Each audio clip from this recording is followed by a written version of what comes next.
Welcome, everyone, to the Entertainment Arena, your go-to podcast for all things entertainment, sports, business.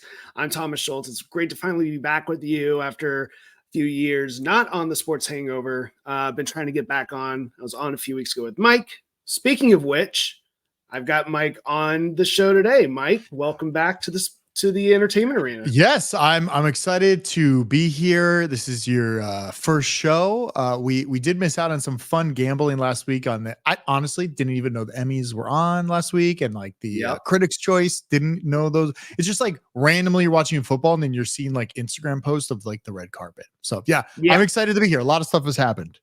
Yeah, a lot of stuff has happened. Today we're going to be going over the awards. We're going to be going over the NFL playoffs, particularly Peacock, and how that game went over well with people.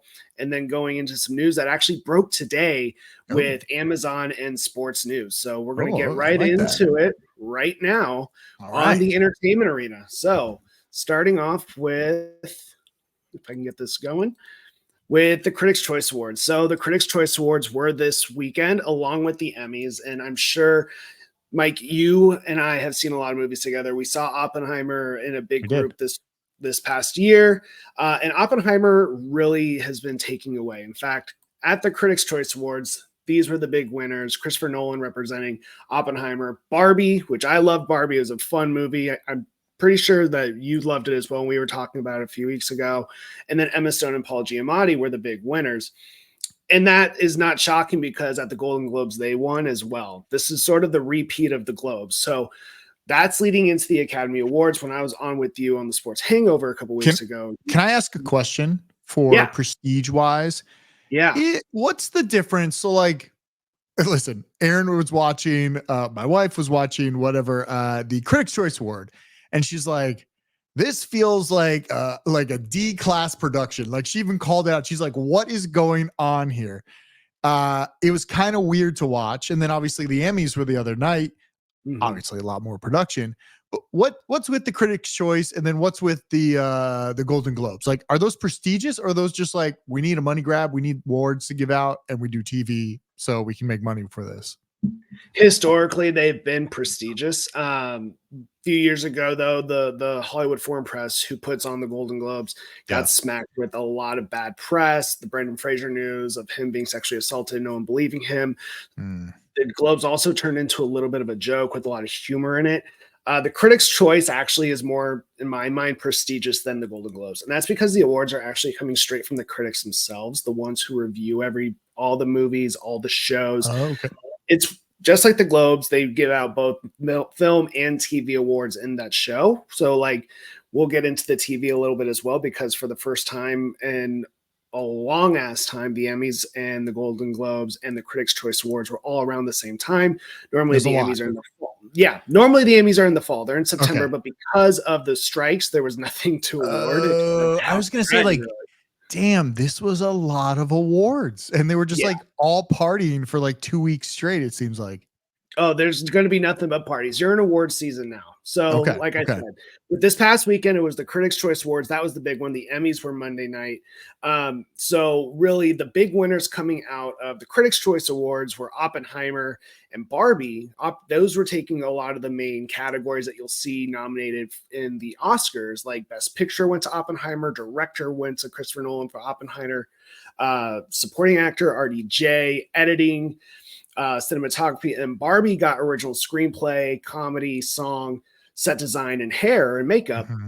So those are the big ones that you see at the Oscars. Then Emma Stone and Paul Giamatti won. Emma Stone for Poor Things and Paul Giamatti for The Takeaways. They are the front runners. These are the big front runners now for the Oscars here in March. Now, that's not to say a movie can't come in and surprise everyone, like say Parasite a couple years ago was the first foreign film to win Best Picture, and nobody anticipated that. Just like several years ago, when everyone thought La La Land was going to win the Oscar, and actually it turned out that Moonlight won. So when the whole scandal of the wrong movie was read in for the Best Picture. So we don't anticipate that happening this year. And so what's the next award show? What is that we have to look forward to, or maybe not look forward to? For like prestigious and what to look forward to for like towards the Oscars, there's really nothing else that will like give you a preview. The BAFTAs are coming up, which is the British Actors Foundation and Trust. Okay. There's the People's Choice Award, cool, but really for what you're looking for the Academy Awards and what I would explain to you when we were getting into our gambling pool several years ago is look at the Globes and look at the Critics' Choice before getting to the Oscars. Now that we have that, you're looking at the favorites right here on the screen for the Oscars. And and then on top of that, you have Robert Downey Jr., who's going to win Best Supporting Actor also. So that is the big one. The shocker was really I'm Just Ken, the song from Barbie winning Best Original Song. Normally that goes to a Disney song, but how can you not love I'm Just Ken? The dance for it was hilarious. That it was a great original song. Yeah. I mean, and when those odds come out, I definitely want to come back on and play some bets because I feel like that's free money if you're able to gamble on it. I know some books might not allow it, but they'll be coming out pretty secure, right? They're not leaked, basically, right? They have that like third party that holds them. No, PricewaterhouseCoopers does a good job of holding on to the nominations and the award winners. So when the nominations come out, that should be coming here in the next couple of weeks because it's typically about a month before the awards. Then the odds will start coming out. So we'll be seeing the nominees here soon. Nice. But like you said, the Emmys were also this weekend. And that's a lot. Yeah. Sorry, we were talking. And so the Oscars coming up, the two big winners, in my opinion, are going to be Oppenheimer and Barbie, outside of Paul Giamatti and Emma Stone. But for TV, the three big winners this year were The Bear on FX, which is a great show. Succession is one of the best shows that HBO has ever put out there. It really goes into the loose interpretation of the Murdoch family, the famous family who owns Fox, and then Beef on Netflix with Stephen Young and Ali Wong. Those are the three big winners for the Emmys. And historically, again, like with what's going on with the Emmys, FX, HBO, and Netflix tend to sweep up the Emmys. And that's because they're getting the shows that really resonate with people. Shows like Breaking Bad did well, yes. But then Game of Thrones, The Crown, House of Cards, American Crime Story, Fargo, those three networks are always the ones who get the awards. Okay. Yeah, I really liked Beef. Beef was great. And it was an early show last year. You almost forget about it when it comes to these awards. Yeah. Well, it also came out around the time when the strikes were really starting up. So you forget that because the strikes are going on, you didn't see the actors promoting the projects. And that's why a lot of people feel like the box office suffered, especially the second half of the year, is because the actors didn't really get to promote their projects. So now that the strikes are fully over, we got the new shows premiering here soon in the next few weeks. The lull is sort of ending where we'll start seeing good content again. What's your thought on The Bear? I can never get into it. I watched like a few episodes and I'm like, not for me. It's a slow start. I like it. It won for best comedy, which is interesting to me because while there's funny parts, I don't see it as a comedy. It's more of a dramedy, but it's definitely got a lot of great aspects to it. The family dynamic of two cousins coming together to run the hot dog stand, that restaurant that The Bear is based on. Yeah. And then on top of that, just you're in Chicago, a city that doesn't really have a lot of shows that are based in it. New dynamics of like inside the kitchen, like something like this has not really been thought of. There's been movies like Chef with Bradley Cooper. There's been Waiting with Ryan Reynolds and Justin Long, which was a very famous comedy back in the day, but you don't really get a lot of kitchen shows. So this really brings an aspect of something that people have been no knowledge of, culinary, and it gives that aspect to it on top of the family business aspect too. Cool. Now going on to a story that you and I really love, which is NFL, and this playoffs, something new was brought into the fold, and that was Peacock having an exclusive game. And not only that, it was probably one of the games that people were really looking forward to between the Kansas City Chiefs and the Miami Dolphins.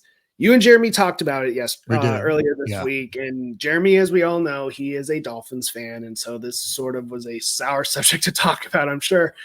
But one of the things that I'm talking about here is that we saw that Peacock had the highest streaming audience for any streaming show in the United States in history. That includes the Super Bowl having streams, but this was exclusive to streaming only.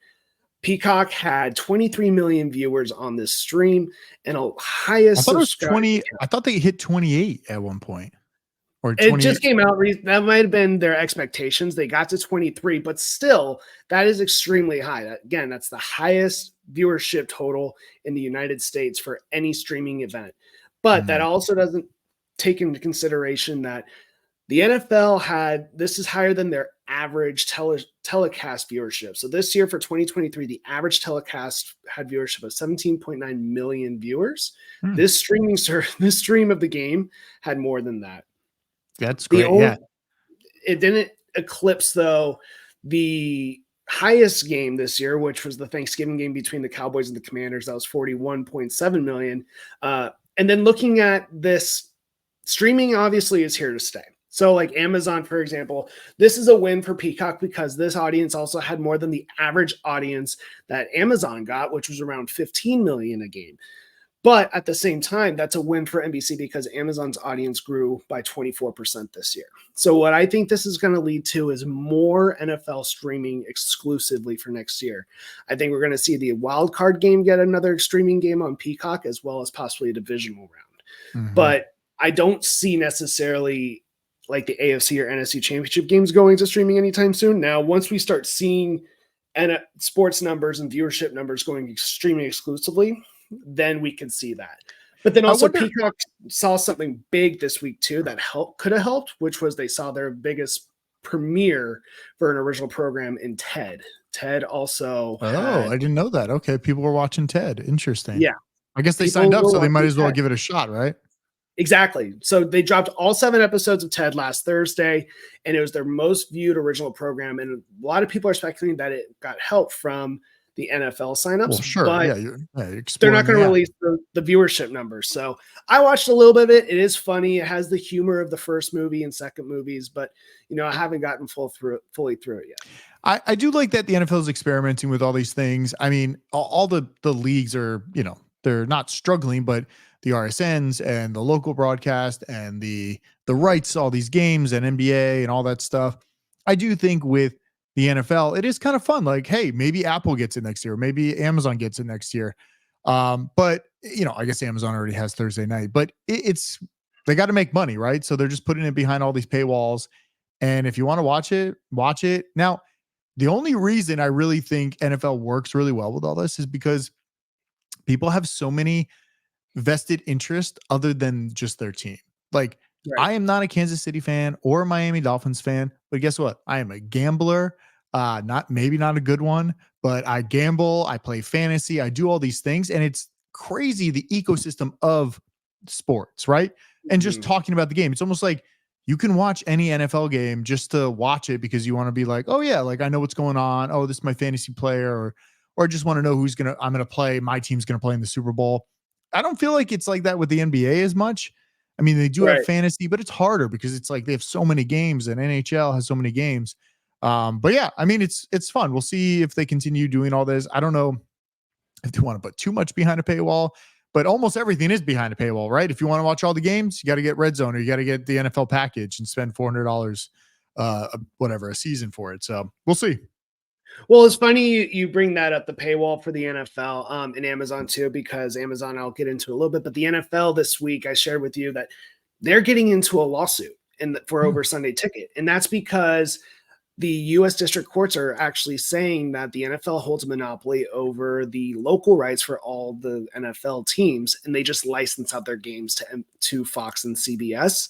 Whereas like the NBA, the NHL, the MLB, they don't do that. Like they allow their teams to go out and shop their local rights, but the NFL actually controls their rights. So they're restricting people from viewing this. And on top of that, they're only putting it behind one service to get the money for, which is also restricting people. But isn't that just like isn't that like the RSNs anyways? Like if I'm blacked out with the Chargers or let's say the Lakers, like isn't Bailey's or Spectrum Sport the only one I can watch it on? So Spectrum Sports actually license out their network out to Dish and a couple others too. The providers are actually just having to pay premiums and they don't want to do that. So that's their choice. the NFL is actually taking the local rights of the Chargers, the Patriots, the Cowboys, the Packers, and putting it behind Sunday Ticket and saying, hey, if you want this, you only can go to YouTube TV and pay the premium for that, which we get 2/3 of, which the court is saying, hey, you can't do that. Like, you need to allow other people to either find a way to watch games. So it's either going to be the NFL takes Sunday Ticket and moves it to NFL Plus, or because they saw the streaming success, Roger Goodell is going to start negotiating a settlement with the district courts and then probably start shopping Sunday Ticket to one or two more services, maybe a Peacock, maybe a Prime, and say they can get more Sunday Ticket out there. So interesting. Yeah, because it is a weird, like, I guess I wouldn't want it on, I guess, Amazon. It's almost like a little hub, right? Like you're able to buy this package through another service. But yeah, I never thought about it that way. But yeah, I guess it is kind of tough to watch some of the games. And if they gave you more options, like, hey, I'm already a subscriber for Amazon,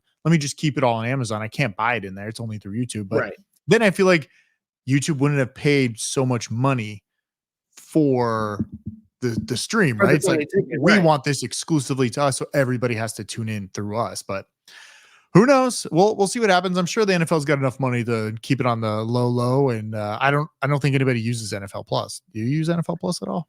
I don't use NFL Plus, but this case is actually going to trial in February for it's supposedly going to last 6 weeks. So, and on top of that, Google is named in the lawsuit, and so is DirecTV, because they were the longtime holders of the Sunday Ticket rights. So it's not just the NFL that's going to happen. It's going to be like, how did Google and DirecTV come up with the money to actually pay for this? So it's going to be an interesting watch. I think it's going to end up where the NFL does settle, and we're going to see Sunday Ticket go to one or two more streaming platforms. I think will it be Peacock? Probably not, because I don't think Comcast is going to want to pay that much money. But could an Amazon or an Apple come in and say, because it almost went to Apple, and so I think they could write that check and say, yeah, we could do it, and allow not just the NFL to get into more streaming households for the Sunday Ticket, but also lower the price a little bit to where they can get more subscribers, and more subscribers at a lower price point does still mean more money in their pocket. Yeah, that's wild. Yeah, we'll see. Hopefully it goes somewhere else. Maybe we can get a little cheaper stream. Yeah, hopefully. I mean, I love Red Zone. There's only one Red Zone now, but we'll see with Scott Hanson, but we'll still keep an eye on that come February, and people need to come back to the entertainment arena, get their latest on that. That's right. I love it. The last bit of news that came out today, Amazon, and they are now a minority stakeholder in Diamond Sports, who you brought up, Bally Sports. Diamond Sports owns Bally Sports, which manages over 19 RSNs around the country for the NBA, NHL, and MLB rights. Last several years, the RSNs have been struggling with streaming cord cutters and losing viewership to the point where they're starting to give back the rights to teams. The San Diego Padres, the Colorado Rockies, Arizona Diamondbacks, Texas Rangers were some of the teams in baseball that were affected. So far, NHL teams haven't been affected as of this season. A lot of them have their contracts expiring after this year, and same with the NBA. And all the Major League Baseball teams with their rights still got their deals signed through this coming season for 2024. So it'll be interesting to see. The one thing that this does bring its factors is now Amazon is getting into the local RSN game, and they're getting more and more into the sports game, which brings me to what to watch for. I love it. So what to watch for will be our segment where we get my predictions to what we can see in the news, both for sports or entertainment or gaming. And for this one, it's going to be all about Amazon and their jump into sports. Mike, we know that Amazon has the Thursday night football rights. They've had it now for the last couple of years, and it's getting more and more popular. We know Amazon is wanting to get into the sports world more. This move to invest in Diamond Sports really shows it. My prediction right here, right now on the entertainment arena is they are going to be the primary NBA rights holder, and TNT is not going to be in it anymore. When David Zaslav took over as CEO, when the Warner Brothers and the Discovery merger happened, he famously came out and said, we don't need the NBA. Yeah. So there is speculation out there that they're looking to get out of it. And not only do I think the NBA leaves TNT, I think Shaq, Charles Barkley, EJ, they all jump ship and go to Prime Video as well. And inside the NBA sticks around. So ESPN and Amazon will be the lone basketball rights holders. That would be kind of crazy if there were games over there. Now we're seeing it a little bit with HBO, like broadcasting a lot of their like Bleacher Report stuff. So they're kind of still interested in sports, and I don't know how they're going to charge for anybody if they don't have NBA anymore. They just have hockey, I guess, and maybe baseball. They'll have some baseball, they'll have some hockey, and they have some soccer too with the U.S. Nationals team. Yeah, it's almost like in a way, like, yeah, if they sell it off, they might as well just sell off the Bleacher Report like name. I don't know why they kept Bleacher Report. I feel like that has no meaning to anybody really. I feel like Bleacher Report was what famous maybe in the early like mid 2015, like around there. Like felt Bleacher Report like had a name and then just disappeared.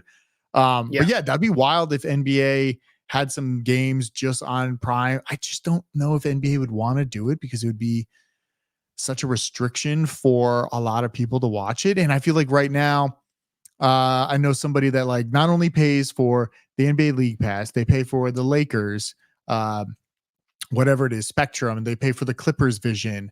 They pay for all this because they want to watch all these games, but it's so hard. So if the NBA can do this with Prime, they got to make it easy and let you access all the teams, or just like, hey, I want the Lakers package. So I want to make sure I see every Lakers game, and then whatever other game you can show me, I'd love that. They're not giving us as the viewers a lot of options, right? Like even with Google, I mean, with YouTube, when you're watching the NFL and you have the package, you have the Sunday ticket, you can't actually pick what games you want to watch. It is a predetermined quad box that they set up for you that you can't set up yourself. And like, hey, what if I just want to watch like this game and that game, or give me options like Sunday night would have loved to put on Critics' Choice and a little NFL game on a little duo box there. Would have been great. I would have loved it. I need options. Yeah. Give me options, and I could be convinced to get in there.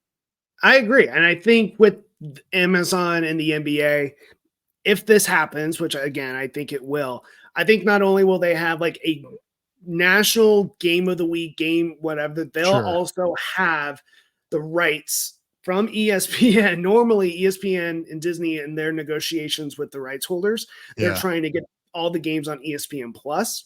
I actually think that Prime is going to beat ESPN and get all the local rights to the NBA as well. And so not only will they get their national game that they have on there, let's say a Tuesday, Thursday, because that's what TNT gets, they'll also allow you to get your local game on there as well, whether you pay a little extra for that or it comes as part already as your Prime package.